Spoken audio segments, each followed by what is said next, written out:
All right, welcome everybody. And I just want to start out and say if you haven't been checking out our Instagram lives before the game, you should because we've got some really great analysis going on there. Well, maybe one of us has some really great analysis going on there. We do this little Both thing of us, come on.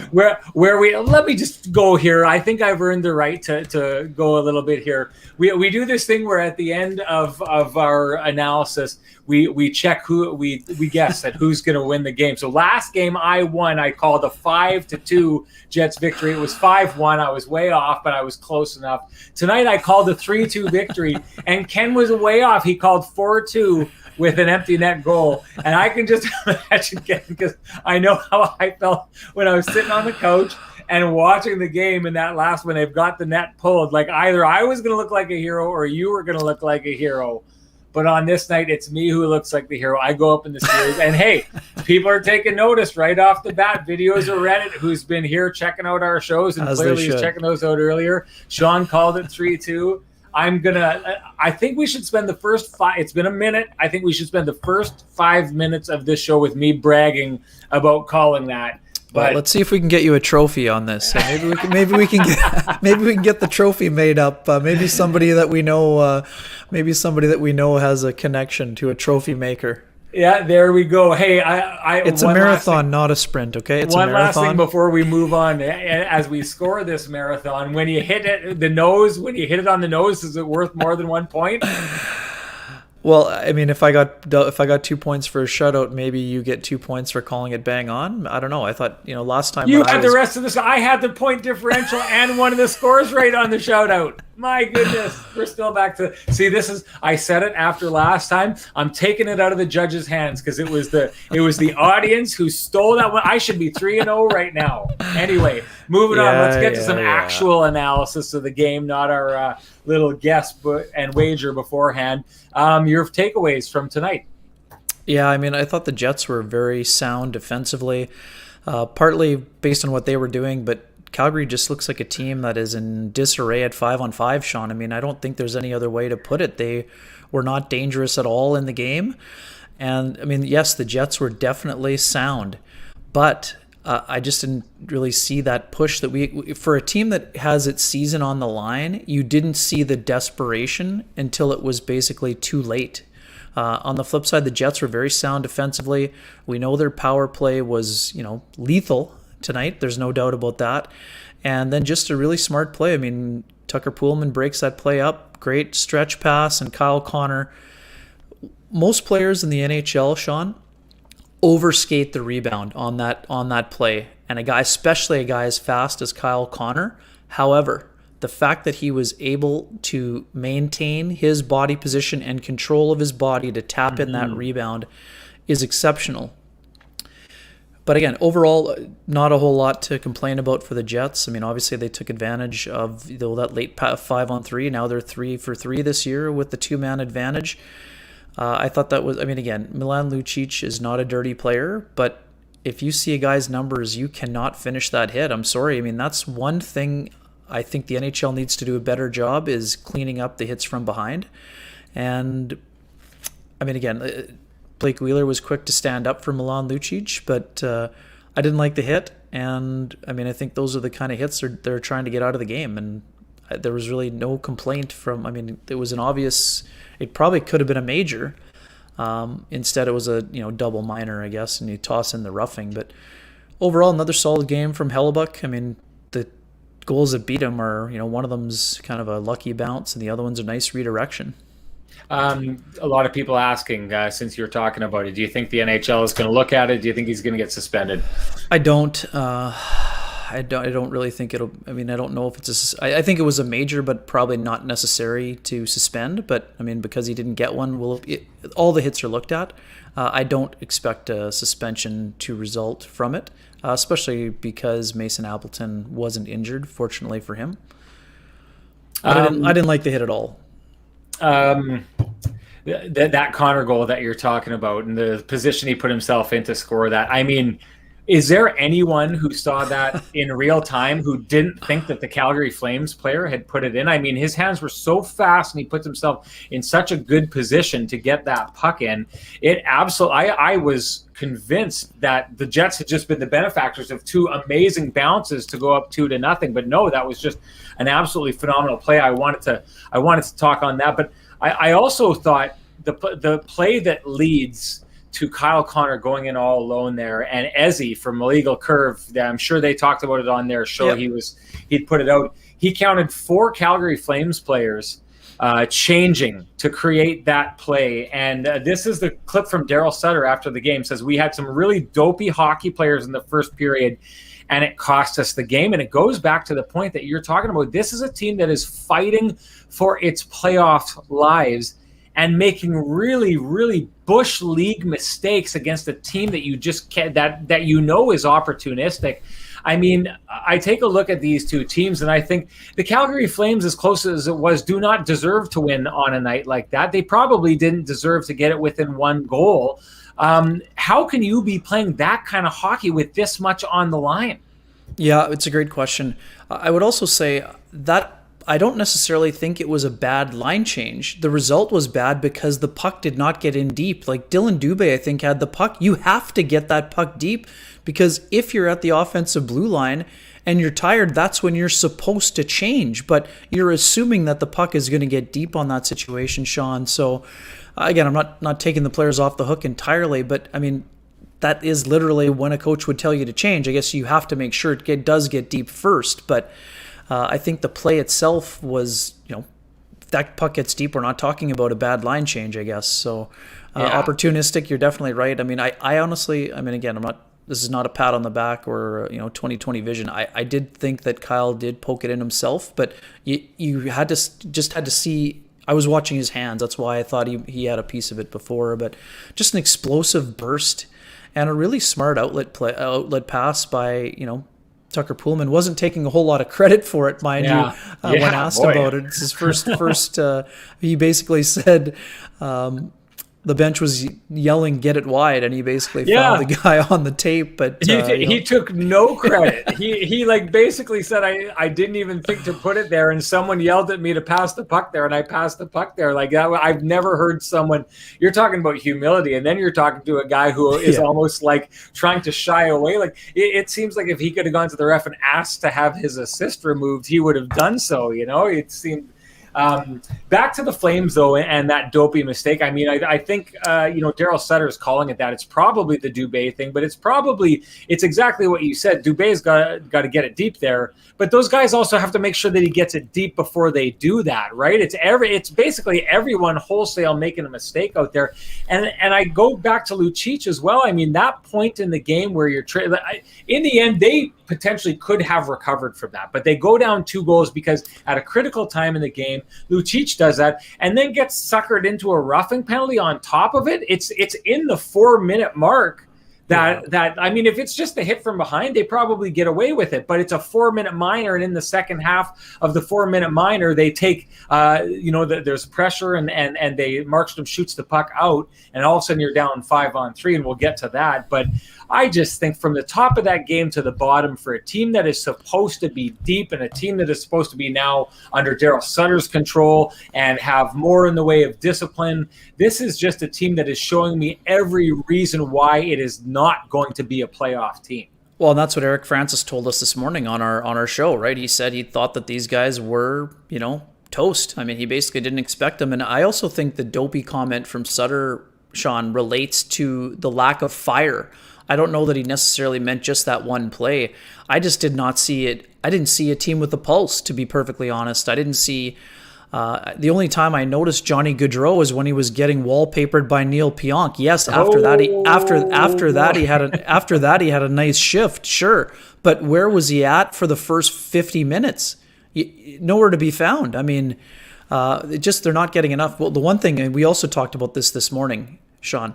Matthew Tkachuk was the most noticeable flame on the ice, and he was living around the blue paint, got to the net well, making some things happen, disrupting things. But I mean, there was really not a lot. He didn't have a lot of help. I mean, there were way too many passengers for a team that is trying to keep its hopes alive. I just didn't see enough fire at all from the Flames. Hey, well done. Nice play. No pun intended. Are you a writer? No pun. No pun intended.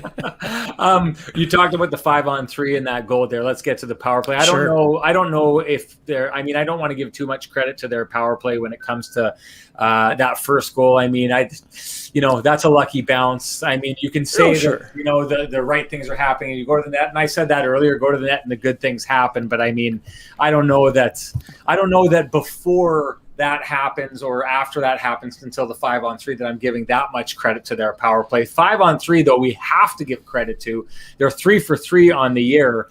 And I just thought they were like a vice as they were just crushing the Calgary threesome, trying to defend that tighter and tighter and tighter and tighter. And then still were able to get that puck on the inside. So leave themselves free to move on the outsides with the Calgary Flames not challenging them at all. And then yet still managed to find a way to get that puck on the inside. Stastny talked about it in the past. What did you think of his explanation of what he saw, and what did you think of what you saw? Yeah, outstanding puck movement. There's no doubt about that by the Jets. I mean, I thought that the Flames were way too passive in that scenario. Again, that lane shouldn't be open for Stastny. Of course, it's a 5-on-3 and you have to be careful, but if you see those two playing catch, Wheeler and Scheifele, you know where he's going to be looking. I mean, high slot is the first place you look on a 5-on-3 if you can get it. So for me, they were a little bit too passive, but it's just great execution. I mean, you have to respect a backdoor. I mean, we've seen it all week long. Edler laying out on the ground. I think you saw the Flames cheating to look at that backdoor play to Kyle Connor. So guess what's open? High slot's open, and Paul Stastny got it on a tee and absolutely buried it. And I will have to say, Sean, I mean, we know that the first power play unit was saying all the right things about how great a job the second unit was doing, but we also know that there's that level of internal competition. So they had been hearing about how the second unit had been closing the gap in terms of the goals scored for the year. No surprise that the top unit went out and got the job done and cashed in, and also no surprise that they kind of borrowed the mantra of that second unit, kept things a little bit more simplified, and buried their chances. So I think you have to give the top unit credit as well. And I mean, when you have two units going the way that the Jets do, and when you've got into the top 5, it does have to give you a psychological edge. When you've gone 3 for 3 on the 5-on-3, you go out there expecting to score. You don't hope to score, Sean, right? That's the biggest thing.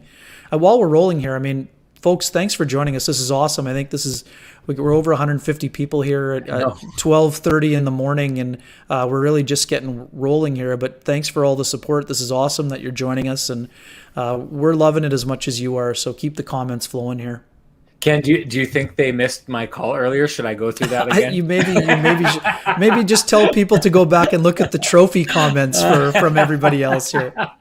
Man, I think I hurt my shoulder actually earlier, patting myself on the back. It's a separated shoulder, that's for sure.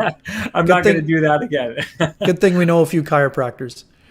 So to the point that you were making before of the competition there, I wanted to read this. I sent out a tweet about it earlier, but Paul Stastny said probably on some nights the other unit should start first, but we're not going to let them start first. That was awesome. We don't want them to. I mean, I thought that was hilarious, but I also like the explanation that you get from Paul Maurice and some of the players about this. And it's not a subtle difference. It's two very different styles and approaches between the first power play unit that likes to, like you'd said, play catch back and forth for a while and look for that perfect play, and a secondary unit that really likes to get volume on net and get Andrew Kopp in front for the tip, get Nikolai Ehlers getting his shots in. Neil Pionk really likes to get the puck to the net.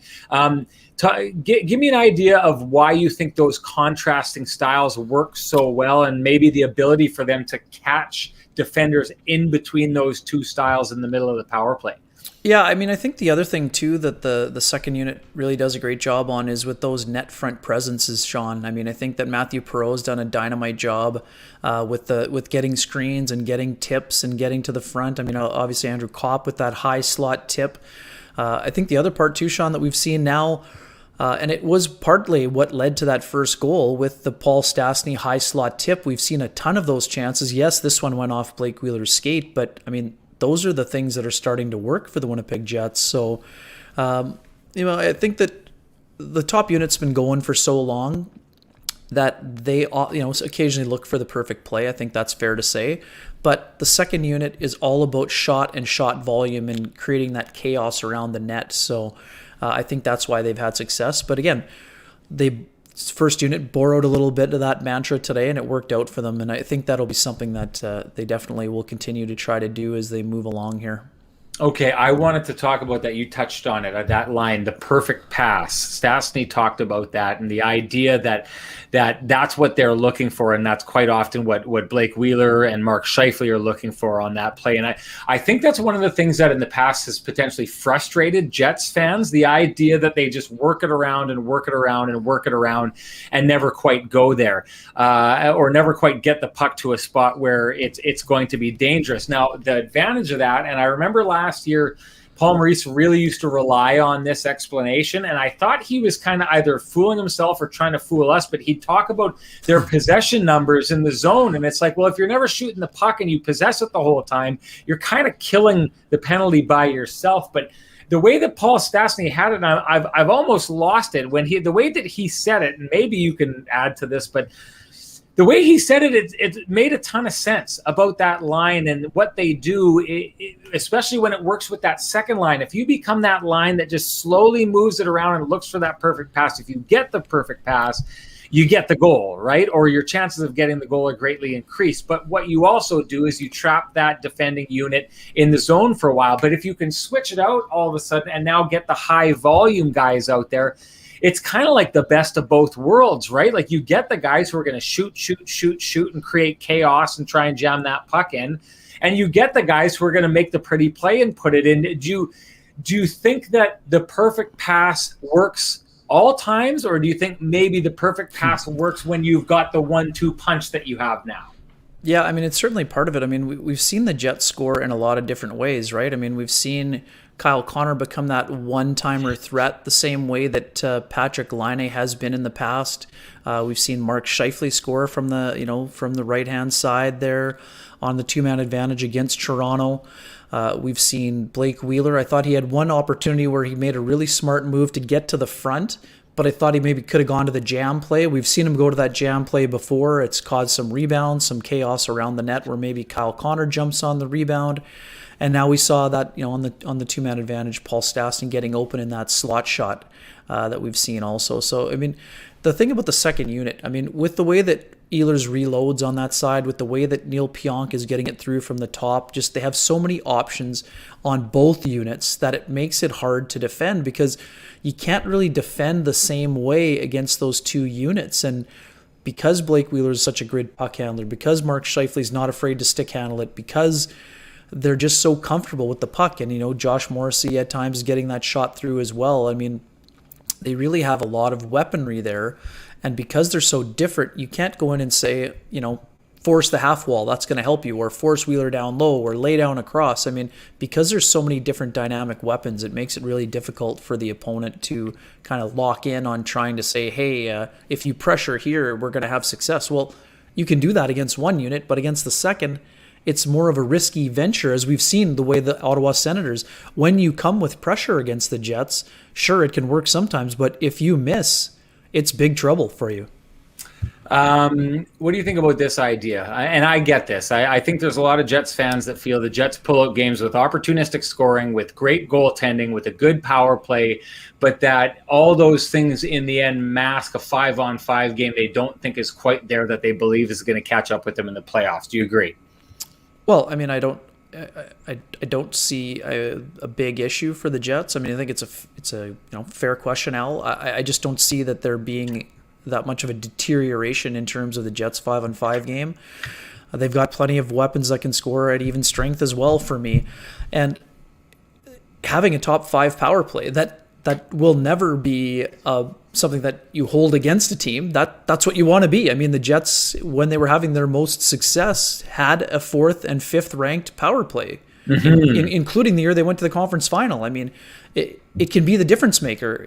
In so many of these games, they're 1-goal games. So if you have a power play that you can count on to score, maybe not every night, but the majority of the nights, that's not I don't put that in a negative compartment for me at all. I mean, that's only a benefit for a team. And what were we saying going into this year when the Jets dipped to 15th? Well, now they need to get back in the top 5. That's exactly what they've done. So, I mean, I think that you give a team credit for having a great power play. You don't criticize them for it. I mean, I understand you don't want to be reliant on that power play either, because sometimes in the playoffs those power plays can dry up. I understand that side of it for sure. But I mean, having a good power play is nothing but an impressive. It's another club in the bag, for lack of a better analogy. And we enjoy the golf analogies. Do we have time for a funny story? Just before we get on to the real stuff. Always have time. Yeah, always have time. I wanted to bring this up because I'm noticing a whole bunch of people who are around for the last show. And our numbers are so good that there's a good chance a lot of people were here. But I wanted to bring that up, the story I told you from behind. Ken said something last week, during the last game, and he really took a stand on it. And I said it was, and I'd made a Moses parting the Red Sea comment before that. And then I said, hey, it was your Moses, thou shalt not pass moment. And I went to sleep that night, and I woke up in the middle of the night, and it hit me. It was like, that's not Moses, that's Gandalf from the Lord of the Ring movies. And it was funny because someone noticed it the next day watching our show back and tweeted me and was like, that's not Moses, that's Gandalf. And I was like, I just had this moment where I woke up in the middle of the night and I was like, I don't know why. I just woke up. I was like, that's Gandalf. And anyway, I thought it was hilarious. I thought it was hilarious that someone noticed. And good on you for catching it. Don't let me get by with this stuff here. So many people wanting to talk about the Pionk hit. And I know Pop in Atlanta here says wallpapered. Come on, Sean, one up this verbiage. Who said wallpaper? Did I? Is he telling me that I need to do better? Or I don't know if someone said it in the comments or whatever. Anyway, I want to get to it. Or maybe I tweeted about that. I don't know. That hit was absolutely gorgeous. I mean, Johnny Gaudreau, I remember talking to Jacob Trouba about Johnny Gaudreau, who he played way back in the USHL. Yeah. And I'd asked him about, does he prefer playing bigger guys or smaller guys that he can lean on? And he said, I hate playing the smaller guys that are like water bugs. And he used Johnny Gaudreau as an example of a guy that he'd been playing way back for years, who was always beating him, and he hated playing him. So that gives you an idea of how hard Johnny Gaudreau is to catch. And Pionk, kind of reaches out with the hand. And I thought for a second maybe he was going to get a holding penalty the way he steered him into the corner. But, you said, okay, whatever. Anyways, he steers him into the corner. That hit was lethal. Harn Ryan Singh reached out to me after that hit and was like, did you just see that? It was something, was it not? Yeah, no doubt. I mean, that was a really good finish, and we've seen Pionk do that a few times now this year. I mean, I think he took that run at Draisaitl, also we know he took a run at McDavid, and then he chewed on the stick of McDavid at the blue line there too. So I mean, it was an important hit at the time. I mean, you don't get an opportunity to hit Johnny Gaudreau very often. He doesn't put himself in positions to get rocked like that very often. And Neil Pionk does a great job of finishing his checks. He gets so much momentum and inside position, and he just played it perfectly. I mean, that was really impressive. There's no doubt about that. Do you want to go back to the 5-on-4 on this? Butter thinks they're stagnant on the 5-on-4. I mean, I didn't really see that as being an issue. I think Paul Stastny talked about it. So did Blake Wheeler. I mean, I think they have been doing a better job of getting. They don't move the same way that the second unit does, I don't think. But I didn't think it was as stagnant today. No, I mean, Butter knows a lot about the power play, so I mean, I certainly respect his opinion when it comes to that. But I do think the Jets have been doing a better job with it. And I mean, can you always improve? Of course, but I mean, it's hard to argue with the results. I think they've had two power play goals in 4 of the last 8 games. They're a top 5 power play. I mean, they're right up there with an Edmonton power play that's considered to be among the best in the entire NHL. So, yeah. I mean, I totally understand it. I mean, when Butter went on the ice, he expected to score on the power play every time he stepped on. So I certainly appreciate the mentality. But I mean, I think the Jets are showing improvement on the power play rather than regression. But again, it's hard to stay sharp all the time. And I think that the simplification that Paul Stastny talked about was important. And like we said, that internal competition is certainly alive, and both units are getting the job done. Yeah, I think I heard the stat in the game tonight: first in the North on the power play and sixth in the league. I mean, I know what he's saying. I know what he's saying to a degree, and I said it earlier. I mean, other than the lucky bounce, I don't know that the 5-on-4 blew me away today. No. 5-on-3 clearly. Did you want to finish up? No, I mean, the other part too is that you also too the mentality is tough, right? So after you get that 5-on-3 goal, there's a little bit of, even when the 5-on-3 starts, I mean, or when the start of that first 4-minute started, the Jets were, I thought, a little bit tentative for sure at the start of that, before the 5-on-3 started. But I mean, I think it's natural that there's always that element. You kind of want to go for the gusto and get that insurance marker, but you also have to be careful, because you know that if the referee just handed out a 4-minute penalty, that anything close is going to be called against the Jets in that situation. So I think that it's hard to, you have to have the go for it mentality. But I mean, sometimes it's easy to maybe sit back a little bit. But then again, look what they did when the 5-on-3 happened. So I think the Jets' power play is definitely trending in a positive direction for them. But I mean, again, there's always going to be improvements that can be made. There's no doubt about that. But it's hard to argue with the results. I just want to give a shout out to Lisa Gale, who I think has been here a couple times. She's come back anytime. It looks like you got a fan. She's got some fans, yeah. And she's bringing them in, so you can hang out here anytime and ask questions. We love having you here. You're bringing in the numbers. Hey, this is an interesting question. Simmer67 asks, are the 6-on-5 numbers concerning with the amount of times the Jets have been scored on? Well, it was the goal came at 6-on-5. It wasn't at 6-on-4. The 3-on-2, was that not 6-on-5? Yeah. Okay. Yeah. No. Yeah. For sure. And then they take the penalty after that. Yeah. Right. So I mean, concerning, sure, any team, no team wants to be scored on at 6-on-5. I mean, but this was one that basically Lucic tipped it off Josh Morrissey, right? So to me, that was more of an unlucky break, right? Or was that the Tkachuk goal? The Tkachuk goal. Sorry, the Tkachuk goal. In tight. Yeah. Nice play. I mean, I don't think that. I mean, he did get pretty open there, but that was the one where Pionk and Poolman were out together. Poolman was caught on the left-hand side, so neither one of them really tightened up on Tkachuk there. They kind of seemed like they got stuck in the middle. So again, nice play by the Flames, but I mean, again, it's happened a few times to the Jets, but the Jets have also scored at 6-on-5. So we said this from the very beginning, Sean. It seems to me like most of those things will even out over the course of time. But I mean, again, at the same time, is that an area that the Jets want to improve on? For sure. But when you're a man down, there's going to be somebody open on a 6-on-5. That's just the way that it works. And this time, Tkachuk got to the blue paint and took care of business. I'm all about, you know what, I found it interesting, the tack that they were taking, because the Jets really kind of like to front the front of the net and keep those shots out. And what Calgary was trying to do was basically work the puck down to the goal line and do that tight angle pass right in front of the net for the quick redirect and tip in front, which, I mean, at first I didn't think it was maybe the best idea, because Connor Hellebuck is so big and so good at being, as we always say, big and boring and tight. But when you get a redirect like that up into the top corner like that, the play, when it was executed properly, looked like a pretty good play. And I had wondered, I thought the Jets have done a decent job this year with the penalty kill and really not given a lot of looks. And it seems like teams usually against them have resigned themselves just to taking shots from the point and trying to get redirects. That was a tack that I hadn't really seen taken so far this year. I was wondering if it was a Daryl Sutter special coming in new.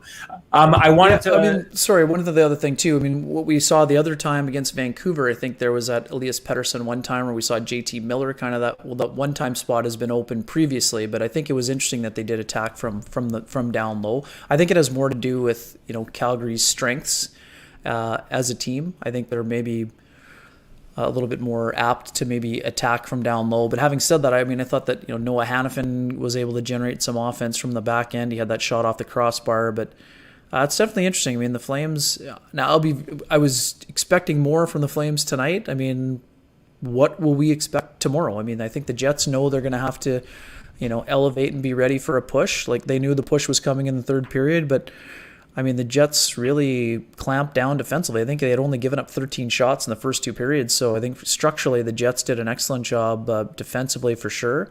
But they're going to have another tight checking game again. Most of the time the Flames are playing in tight games, so the Jets are going to have to be ready there. We know Laurent Brossoit is going to be ready. He's won 4 of his last 5 starts, and he'll be eager to get back in between the pipes. There's no doubt about that. So, I mean, we'll see what kind of pushback happens, and this is a huge opportunity, like we talked about for the Jets going into this week. How would they respond to those consecutive regulation losses? I mean, they've answered the challenge to this point, and they got 2 games left on this season-long 7-game and 12-day road trip, and we'll see how they finish off here. They have an opportunity to really put themselves in a strong position and really put the Flames in a they're already in a desperate position, but they could put them in a world of trouble if depending on how these next 2 games go. Well, and you know what I appreciate about what they did against Vancouver and what they did tonight against Calgary, and if they're able to carry that on going forward, is those are the teams, one of those teams is going to have to catch them to knock them out of the playoffs. So they're taking control of their playoff fate.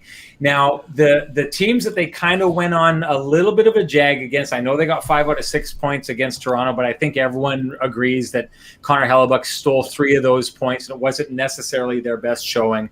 Montreal, they blow a lead and in overtime win the game and then lose the next game and then lose 2 against Edmonton. So who are those 3 teams? Those are the other 3 teams in the playoffs against them. But give them credit. The teams below them that they need to take care of and need to bury them, they're burying those teams. And that's the opposite of what we saw from Calgary. Calgary goes and had a chance to kind of gain some ground on the teams ahead of them playing against the Ottawa Senators, and they lose 2 straight. So, I mean, I'll give the Jets credit for that.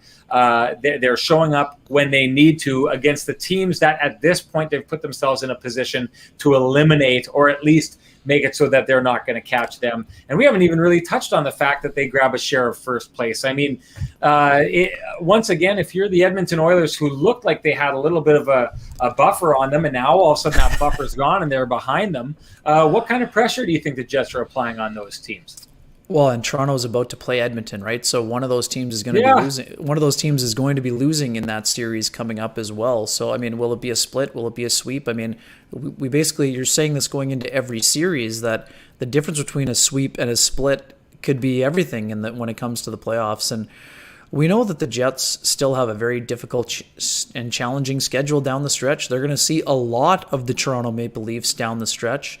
And, I mean, again, could that be a benefit for them? Well, we'll see. It depends how they play them. But and they're also going to get another shot at playing the Edmonton Oilers. So, I mean, those are really interesting series down the way. And also, let's not forget that the Jets have 5 more games against Ottawa, I believe, right?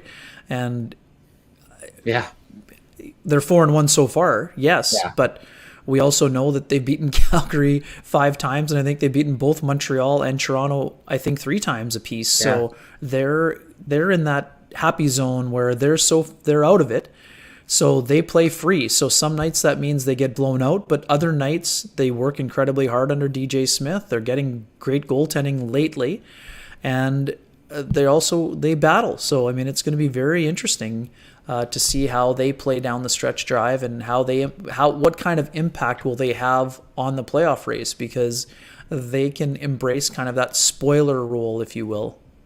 Asked a question to Blake Wheeler in the post game today about trying to get to mistake-free hockey, and yep. I love his line. There's no such thing as mistake-free hockey, and that's entirely true. But I love his explanation afterwards of how you mitigate those mistakes and how he feels that the Jets are playing right now. They're playing as a 5-man unit, and they're extremely tight together, so that if one of those guys makes a mistake, there's 4 guys right there to kind of cover up for that mistake. And I loved Paul Maurice's explanation afterwards. I'm going to read this out because I wanted to write it down. He said, the advantage of a team when their team first priority isn't scoring goals. If you're going out to win, and that means playing better defense than offense, then that's the way they play, meaning his players. What did you take from that? Oh, we just cracked 200, by the way, there, awesome. Kenny, for the first time. That's great. Awesome. Thanks again, everyone. That at 12:50 at almost 1 o'clock in the morning. What? Don't you people have jobs? What's going on It's here? the weekend, This is Sean. It's the ridiculous. weekend. I know the days all That's run right. together for us, but it's the That's weekend. right. So That's we're right. we're here to enjoy the company. Well, then we just better crack a beer and keep going here, Kenny. Let's get at it. Yeah.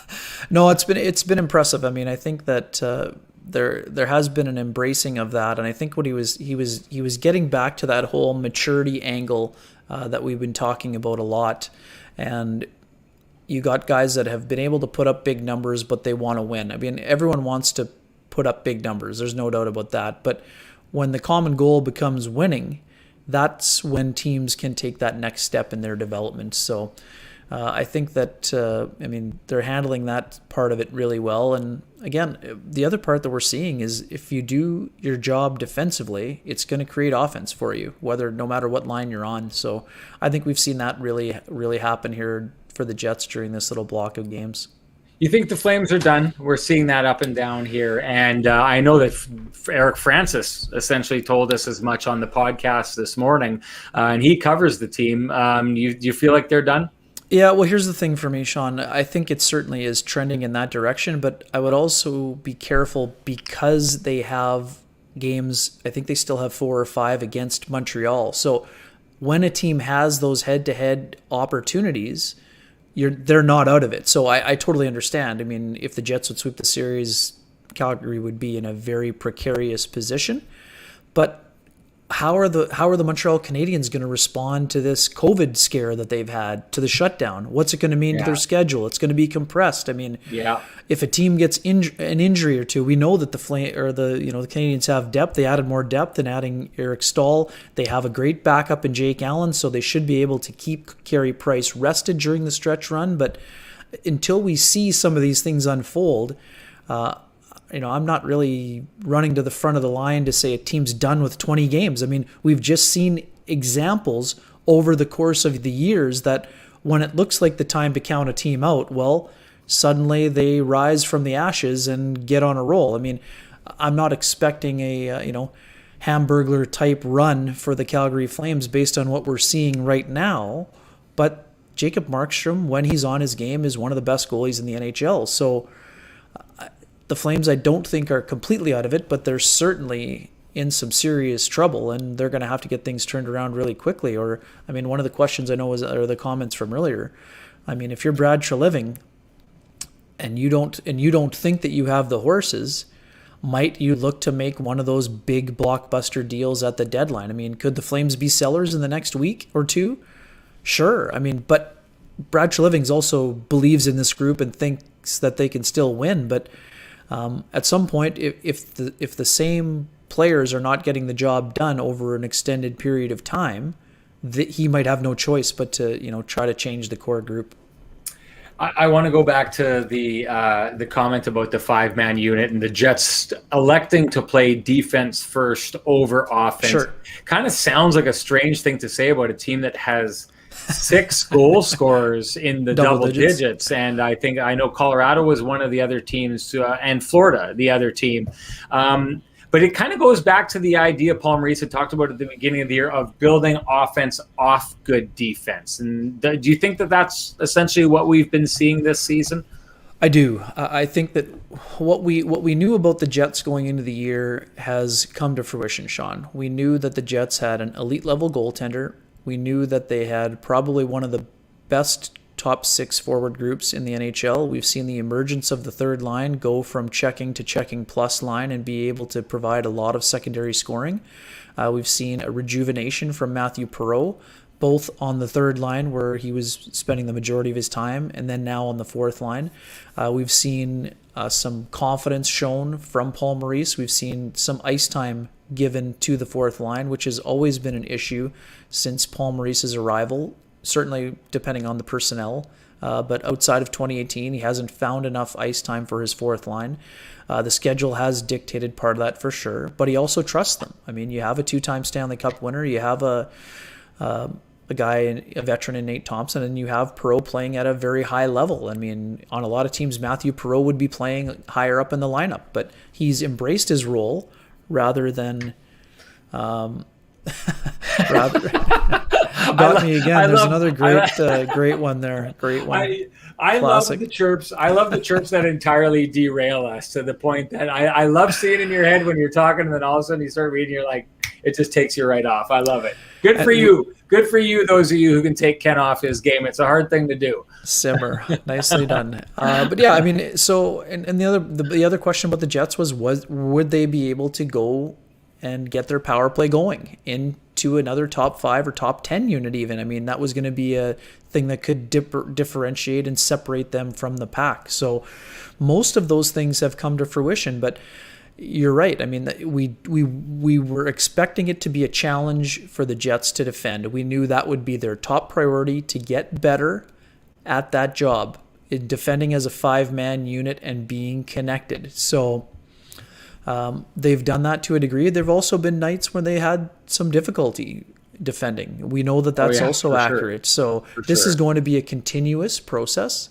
They are taking some strides, but they're also going to have to be able to do that against the upper echelon teams like Toronto and Edmonton, and to a degree against Montreal, because Montreal's a team that at times has given the Jets trouble with their speed. So definitely you see a lot of things that the Jets are doing well, but you got to remember there's still a big chunk of the season left here, and yes, that gives them time to kind of hone in on those priorities, but I think the ability to embrace that team first, that's what reminds. So we're often comparing things to 2018. We know the defense core is not the same as 2018 in terms of personnel and the flashiness and the high-end offensive ability. However, we also know that there's been growth among the forward group as well, and we also know that Connor Hellebuck is now 3 more seasons into his career and really building on his mental toughness and confidence.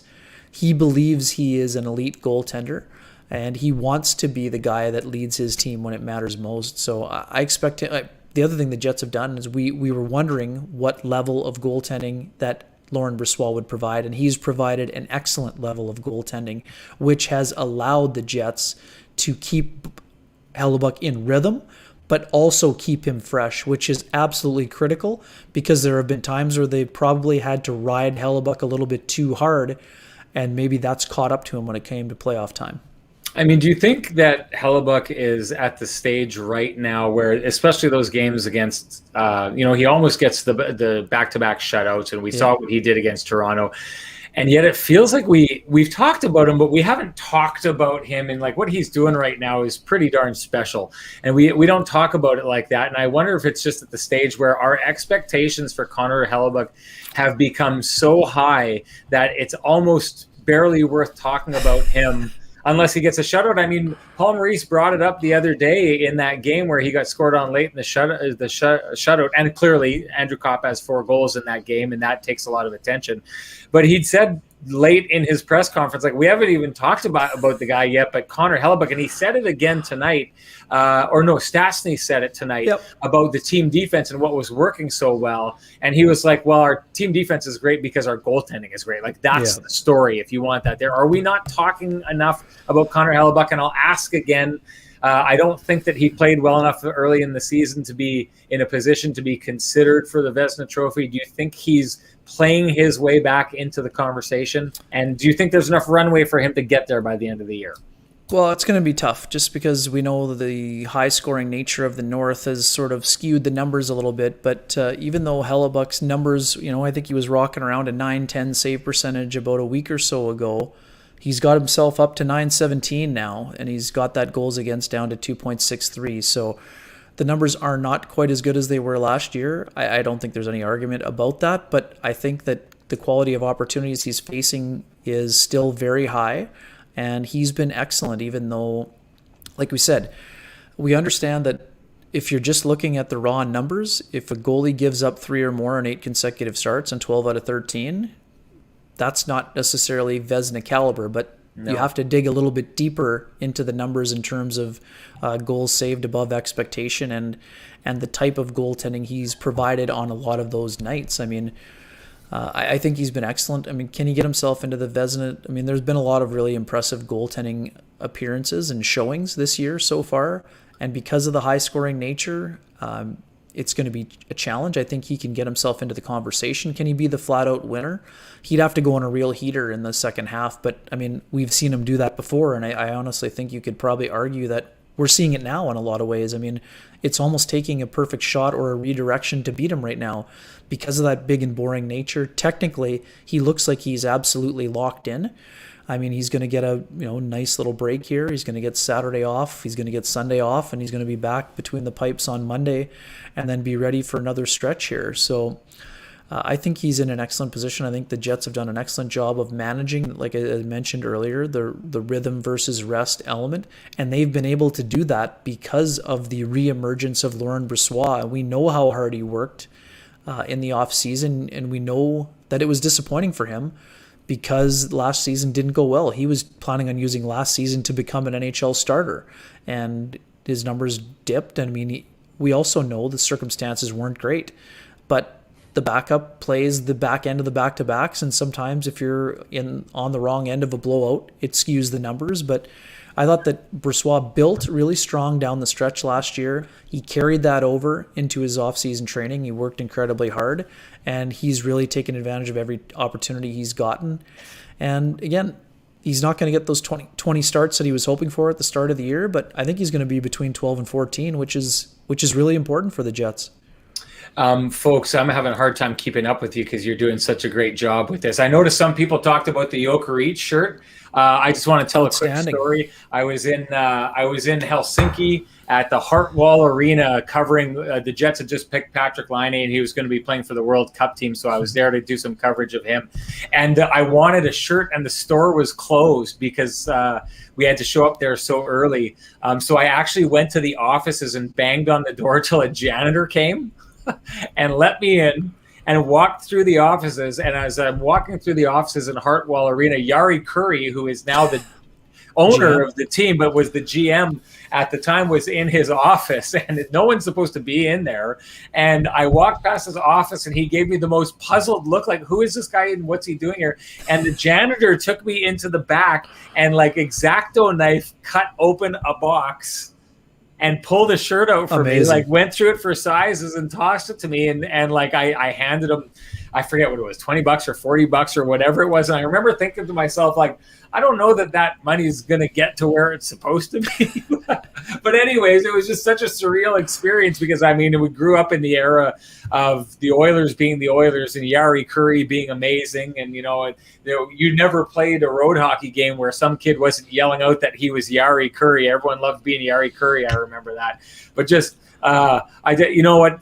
I love the shirt, but a shirt with a story is always that much better. I want to play a little game here. Ken by Waiters27 asks if Kyle Connor has one of the best contracts in the league. First, I want to play the game. Does he have the best contract on the team? Is his contract, maybe you can make a case for it. Is it a better contract than the one they got Mark Scheifele on? I would say that in terms of value, production value, Scheifele's is a better contract. I think that's it's lower money at equal or greater production. So I think, and also at a premium position. So I would say that it probably, I would vote Scheifele on that one, but it's a 1A, 1B situation. There's no doubt about that.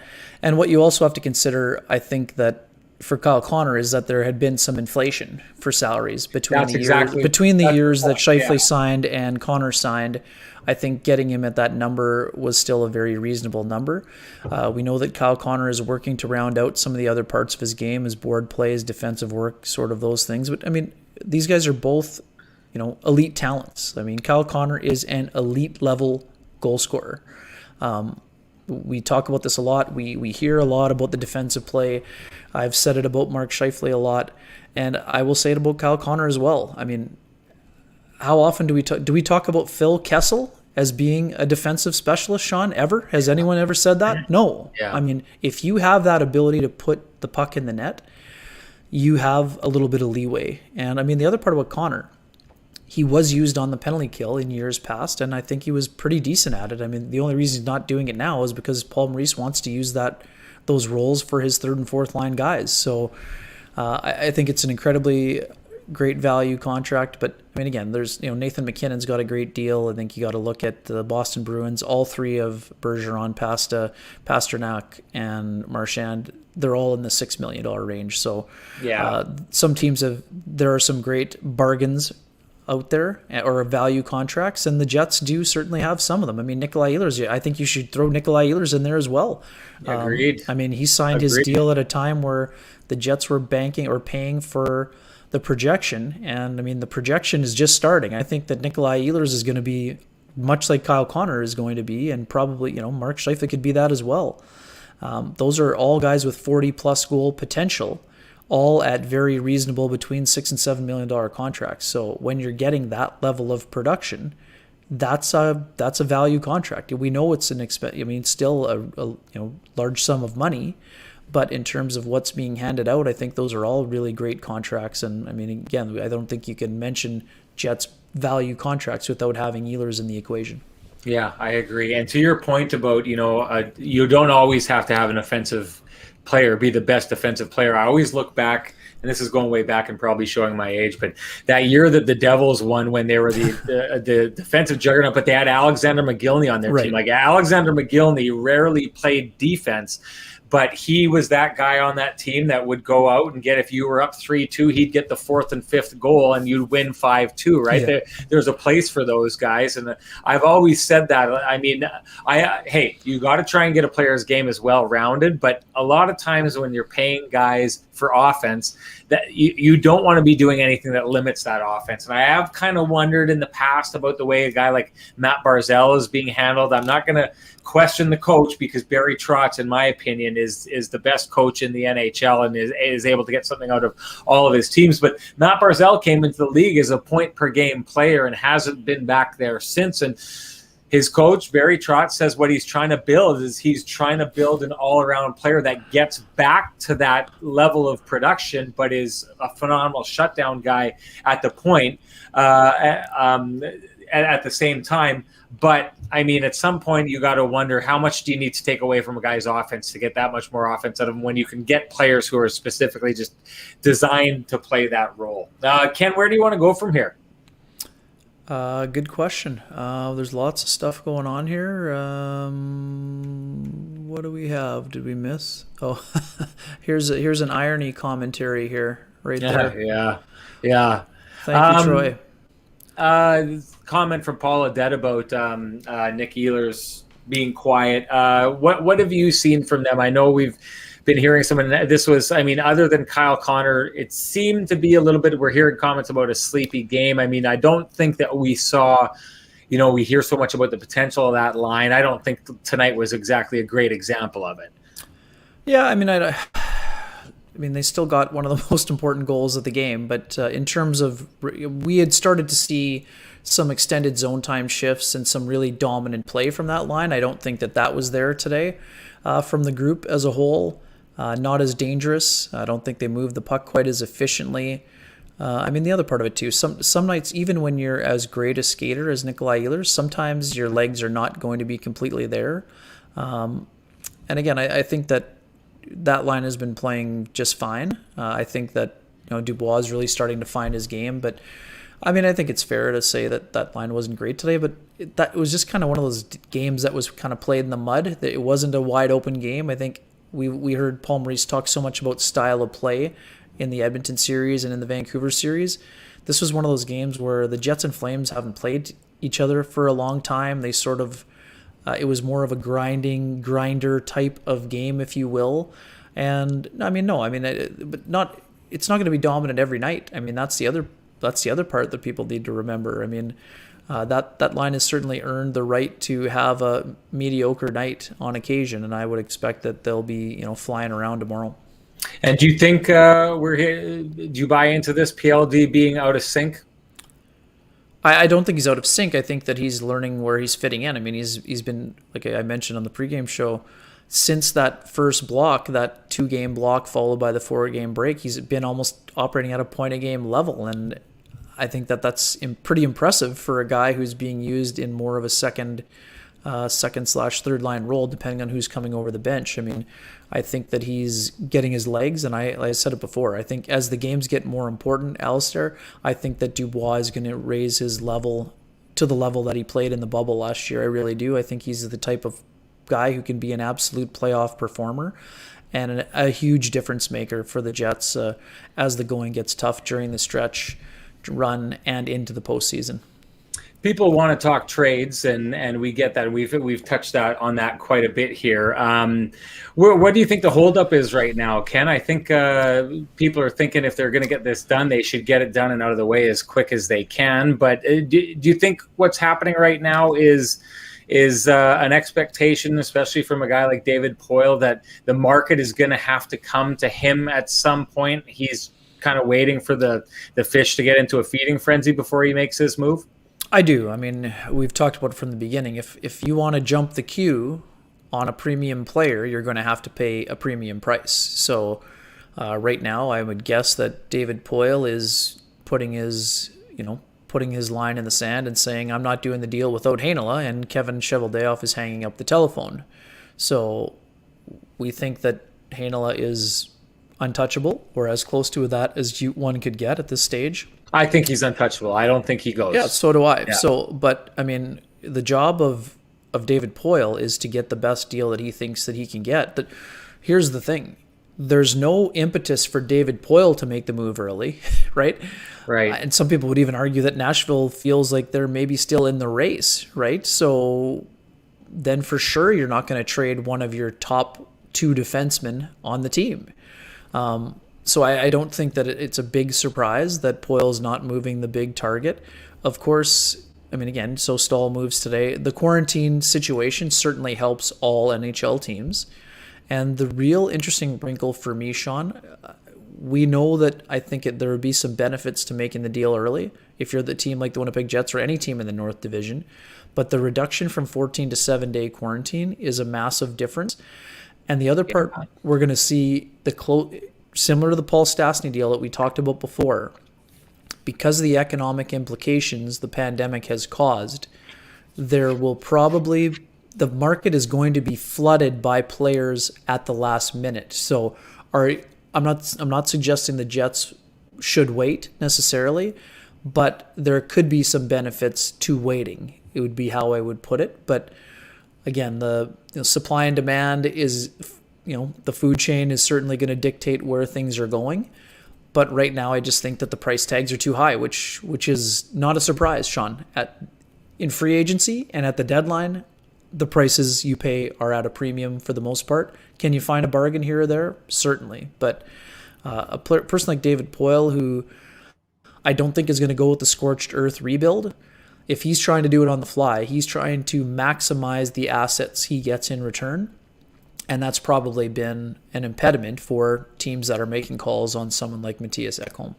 I wonder about the strategy you take in a market like that, because I mean, when we went down and covered not only the Predators against the Jets in that run, but the year before when they went to the Stanley Cup final, I mean, that hockey market was like, I'll say it was impressive. They had been, awesome. And I thought they'd done a really good job there of saying, we're not a traditional market. We get that, but we're going to take hockey and we're going to take what we are and we're going to fuse those two together. And I thought they did a really good job of creating their own identity and a really cool identity, a great atmosphere, and a real love of that team.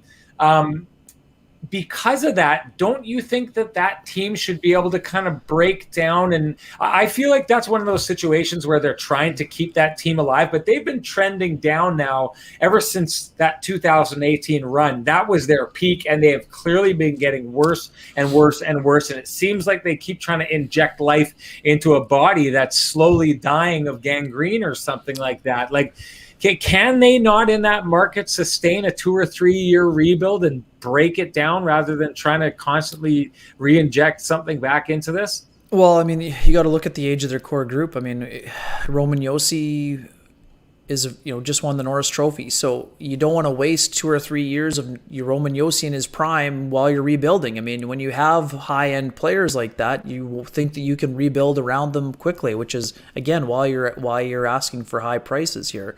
We know that the goaltending situation is probably going to change, or Rene is probably going to be retiring at the end of the year, I would imagine. I think that the Predator, is Skarov ready to take the number one job next year? I don't know. I mean, that would be asking a lot. You probably want some experience around him. Can he get here next year? Or just, right, I think maybe he has one more time year in the KHL. I think he has to before he can get over.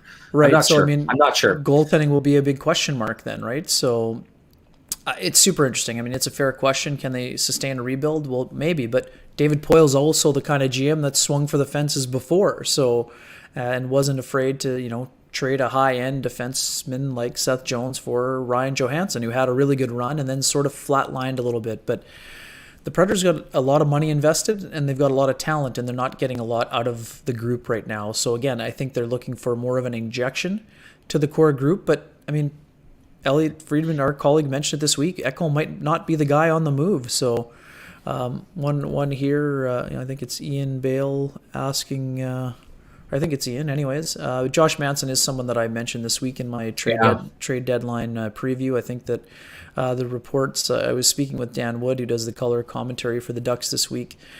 He did mention to me that Josh Manson, they kind of eased him back into it just over 12 minutes in his first game against the Minnesota Wild, and he was excellent in the second game. Saw a big boost in ice time, and looked like the player who played at a super high level before injury issues kind of got in the way. So it'll be super interesting. I mean, I think that Manson would be a great fit. He has size and mobility, and if he stays healthy, he's got great experience with some of those Ducks teams that played in the playoffs. So I would think that he would be a fit, and the price would probably be lower than what it would be for Matthias Ekholm. But I mean, he also is a guy who has term. And then, as some folks are mentioning here, there are obviously the expansion draft is certainly a consideration for the Jets and all other teams. I mean, there are teams that have tough decisions for sure, and it comes down to whether you're willing to stomach what the price will be.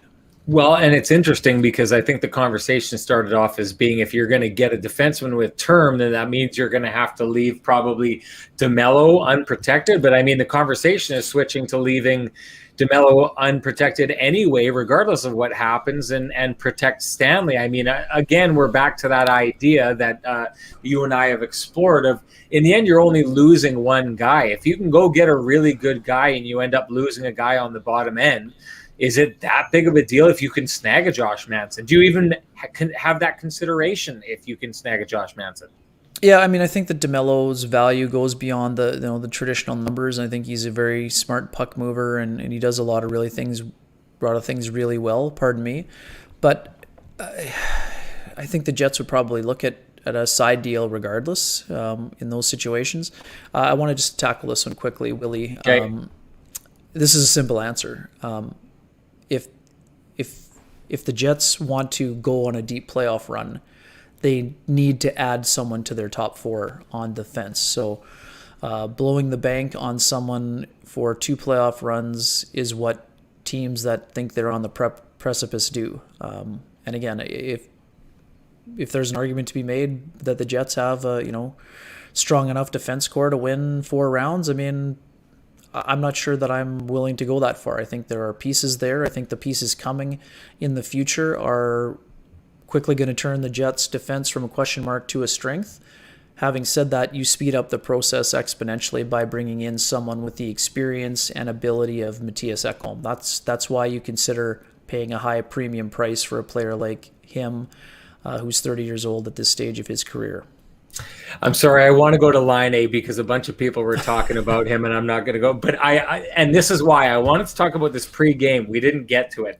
But Trevor Lewis came out and talked earlier, and he had a quote. Now, this is not about line A. He's not taking a shot at line A, but it reads like a shot at line A. He said there's no one in the room complaining about being up and down the lineup.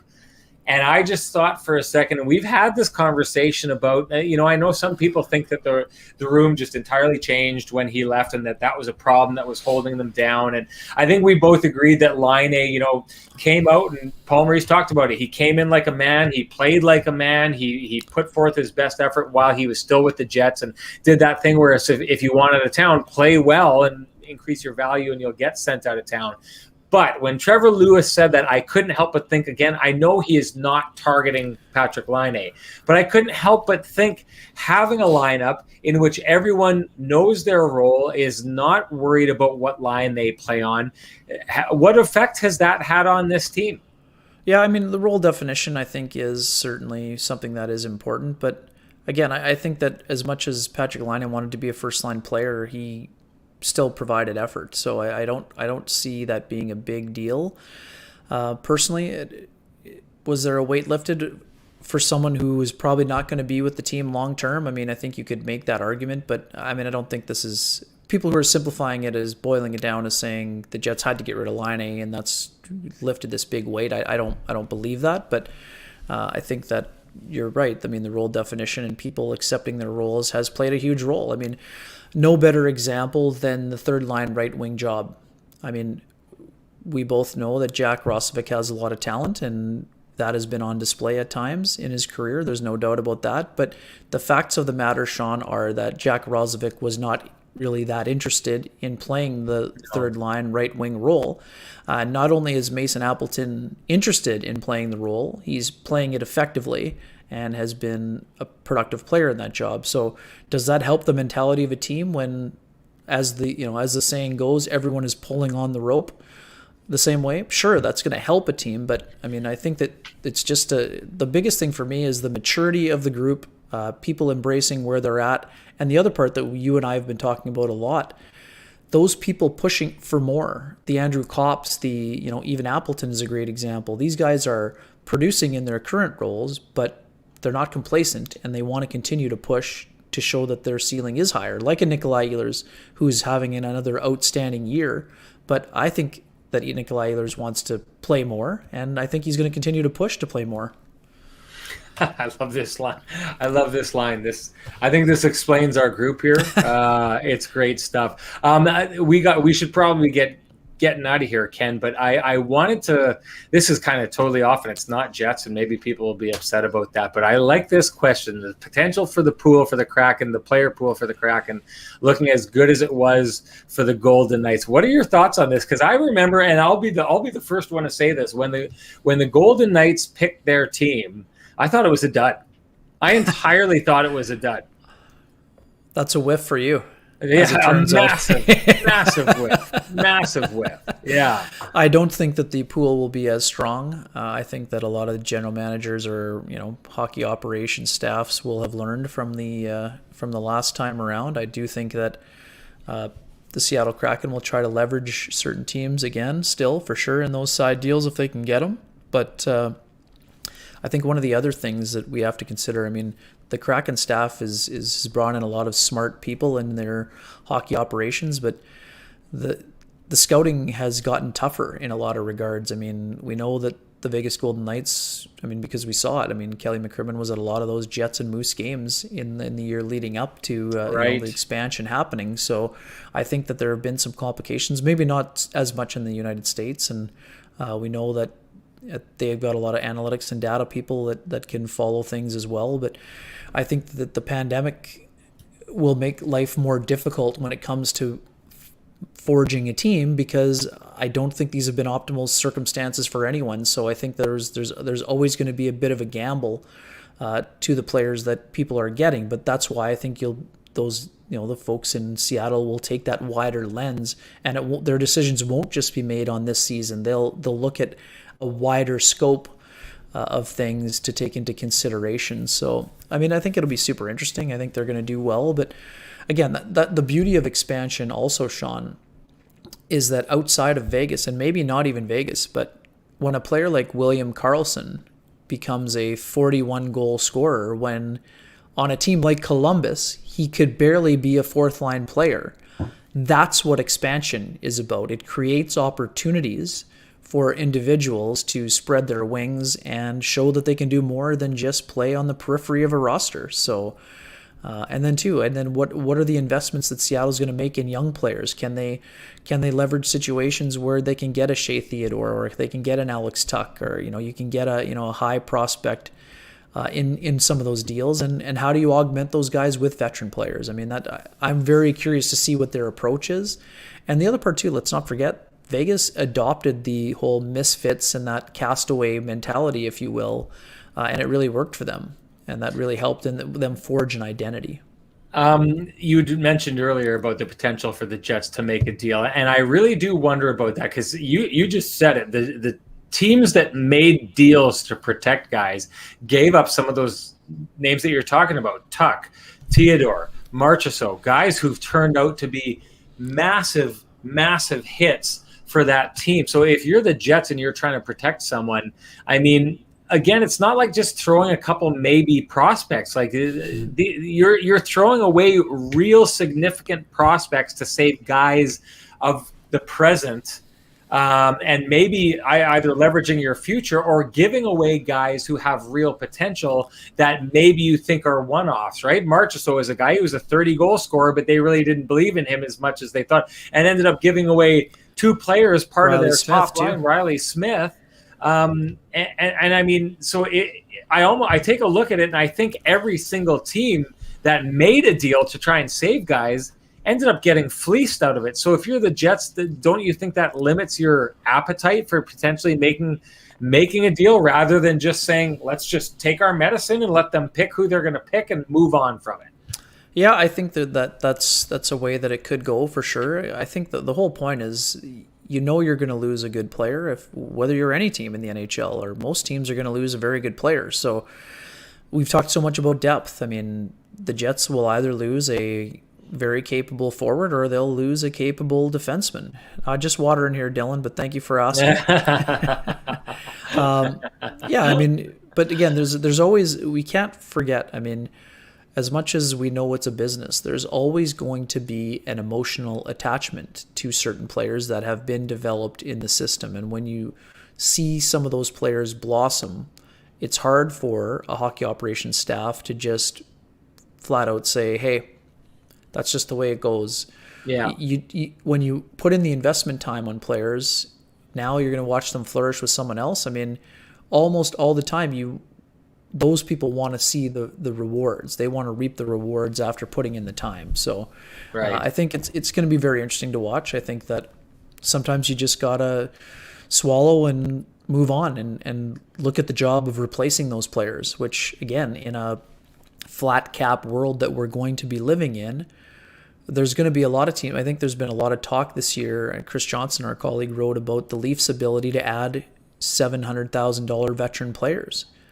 I mean, I think that in this year coming up, when the Jets are going to have to give a raise to Andrew Kopp and to Neil Pionk, and that they're probably going to be looking at trying to retain Adam Lowry and Paul Stastny, the importance of adding people around the periphery is very important. But they also have young players like a Jansen Harkins. If he's not the guy who gets claimed, or there are other players under reasonable contracts that are going to have to fill in. They got David Gustafson, who's knocking on the door. He's going to be ready. Craig, thanks for your comments. You had a bunch of good stuff in there. Really appreciate it. Yeah. They have some backfill when it comes to that. We know there's not an abundance of forward prospects that are knocking on the door, but there's some important ones in the system, in a Christian Vesalainen and in a David Gustafson, as I mentioned. There are people that are going to have to come in and take roles on. There was one comment here about Appleton, or about Jansen Harkins here. Oh, I know that I want to quickly tackle here. Right here. What I would say, 97 Jam, is that Mason Appleton did indeed start killing penalties last year in the second half and closer to the last couple months of the season, I believe. He's got a little bit more experience at it, but I do think that Jansen Harkins is a guy that could become a smart penalty killer because of his hockey intelligence. So we know he has good hands. We know he's a diligent worker, and we know that he's a guy that showed very well last year. I do think that Jansen Harkins still has a very bright future. with the Winnipeg Jets organization, and I think that he's a guy that again, it's fans are sick of hearing me say you have to have patience when it comes to these players, but Harkins is a guy that I think is going to become, a really productive NHLer. Whether that's, I think it's in a middle six role where he lands up, but he may have to break in on the fourth line, and that's just the way that it goes for players who are trying to carve out a career for themselves. Yeah, having depth is a good problem. I like this comment here, Ken. Why do you never look tired? I don't know if that's a shot at me, but I entirely agree. Ken is a machine, and he will keep going and going and going if you don't stop him. And that's why I am going to stop him. We're going to shut it down here tonight after about $1:15. Really appreciate everyone sticking with us.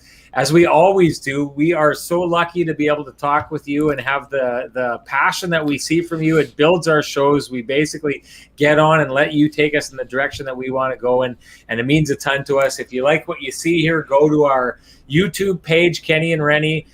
Subscribe there because we've got lots of great content, including our big podcast that we did this morning with Harnrai and Singh and the franchise Eric Francis. It was really great stuff. You should check it out. Again, I love this. I love that Harn Ryan came on with the aviator blue turban to do the show. That's a guy who's committed to, making his mark in this market. He's done some great jobs, and I think he's got the call tomorrow night. I believe he's got the call tomorrow night in the Jets game on Hockey Night in Canada. So make sure you tune in for that. Everyone, appreciate your time. I'm going to get out of here just a little bit early. We're not going to quite go $1:15. Oh, man, come on. It's only 10 seconds. You can do it. By the way, folks. Want me to stretch for 10 more seconds? Hey, Wayne Jones, I don't drink coffee. That's the one thing that people are always shocked about with me. I bring the high energy without the coffee. I've never been a coffee drinker, and I don't plan on adding it to the repertoire. Well, here, Dylan King, appreciate the grind we put ourselves through. We appreciate the grind. Everyone's going out there to stick with us. It means a ton to us. Please keep showing up. Go to our YouTube page, subscribe. Thanks for joining us tonight. We will see you tomorrow night, pregame on Instagram. And after the game, we'll be right here. You know where to find us. Thanks for joining us. Have a great night.